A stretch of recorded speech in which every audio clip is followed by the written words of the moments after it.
3-4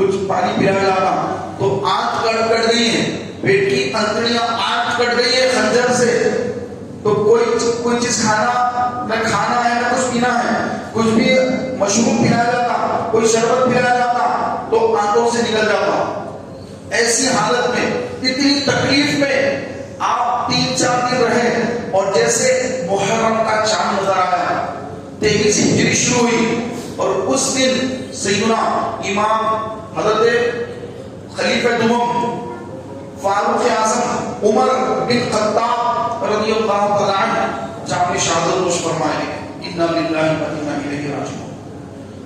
آپ شہید ہونے سے پہلے زخمی حالت میں حضرت عائشہ صدیقہ رضی اللہ عنہ کے پاس اپنے شہزادے کو بھیجا، عبداللہ ابن عمر، یہ فاروق اعظم کے بیٹے ہیں، عبداللہ ابن عمر نام ہے، بہت زبردست متبع سنت رسول اسلام کی ایک سنت کو زندہ کرنے والے، اتنا زیادہ آپ کی سنتوں سے محبت کرنے والے عبداللہ ابن عمر۔ فاروق اعظم نے اپنے بیٹے سے فرمایا کہ اے عبداللہ ابن عمر، جاؤ جا کر ام المومنین عائشہ صدیقہ رضی اللہ عنہا کے پاس جا کر کہو کہ حضور اسلام کے بازو میں ابو بکر ہیں، اور ابو بکر کے بازو میں جو جگہ خالی ہے وہ جگہ کیا وہ مجھے دے سکتے ہیں کہ میں اس جگہ پر مدفون ہونا چاہتا ہوں۔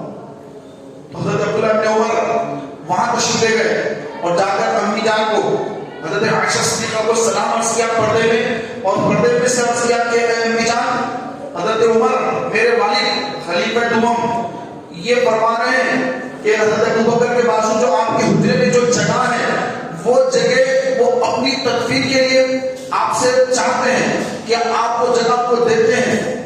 تو ام المومنین رو رہی ہیں، ان کی آنکھوں میں آنسو ہیں، فاروق اعظم پر حملہ ہو گیا اور اب صحت ہونے کی کوئی امید نہیں ہے، یقیناً وہ شہید ہونے والے ہیں، تو آپ صدمے میں ہیں، آنکھوں میں آنسو ہیں، آپ رو رہی ہیں، اور روتے ہوئے اپنے ارشاد فرمایا کہ اے عبداللہ ابن عمر، وہ جگہ میں نے اپنے لیے رکھی تھی، کیونکہ وہ ان کا ہی حجرہ ہے، ان کا ہی کمرہ ہے، انہی کا گھر ہے۔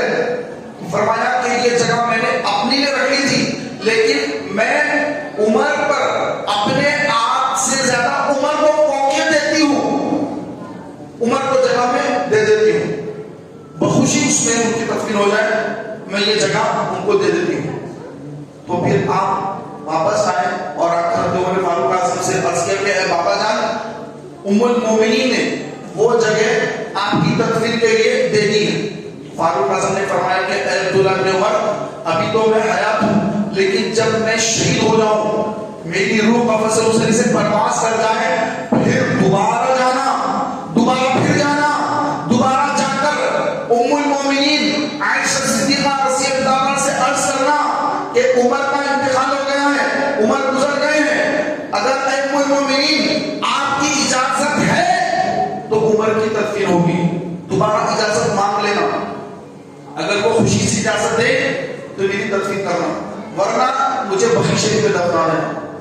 پھر آپ شہید ہو گئے، آپ کی شہزادے پھر ام المومنین کی بارگاہ میں گئے اور جا کے سلام عرض کر کے پردے میں سے عرض کیا کہ ام المومنین، حضرت عمر شہید ہو چکے ہیں، اور انہوں نے وصیت فرمائی تھی کہ میری شہادت کے بعد میں دوبارہ آپ کے پاس جاؤں اور آپ سے دوبارہ اجازت لوں۔ تو آپ نے روتے ہوئے آپ نے فرمایا کہ اے عبداللہ ابن عمر، میں نے پہلی بار اجازت دے دی، دوبارہ اجازت دیتی ہوں، اپنی خوشی سے اجازت دیتی ہوں۔ یہ معاملہ ہو گیا۔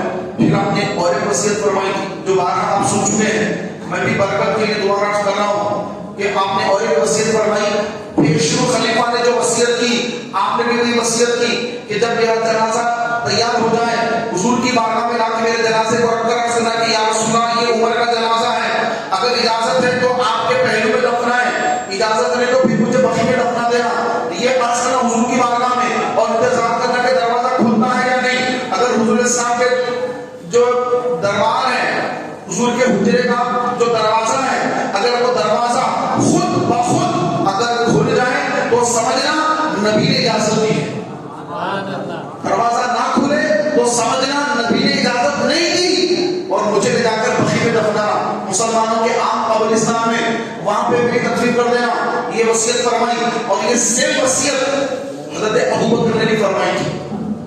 10 سال پہلے